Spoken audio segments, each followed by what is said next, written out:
2026-yil 7-aprel sanasiga do'stlar Teplitsada shaftollarni seriylashtiryapmiz. Chunki juda ham ko'p olgan.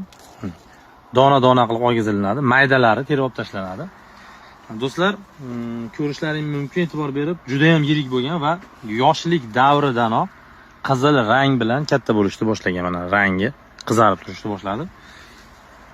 Sizlarga ham xuddi shunaqa Teplitsada ertaroq va qimmatroq shoptoli yoki boshqa gilos meva turlaridan ekib daromadga kirishlaringni maslahat beraman. Agar sarmoyalaring bo'lsa, bemalol sarmoya kiritib 1 gektarli maydonlarda xuddi shunaqa teplitsalarda erta pishar mevalarni tashkillashtirib daromadga yuqori natijaga chiqishlari mumkin bo'ladi.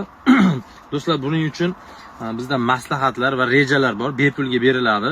Hech qanday shundayga sovg'a qilinadi. Faqat siz shunaqa rejalashtirayotgan rejangiz bo'yicha va maydoningiz bo'yicha aloqaga chiqsangiz, pastdagi nomerlarga sizga reja beriladi va o'sha reja bo'yicha harakatlanasiz. Inshaalloh daromadga zo'r kirasiz. Reja mutlaqo bepul, maslahat ham mutlaqo bepul.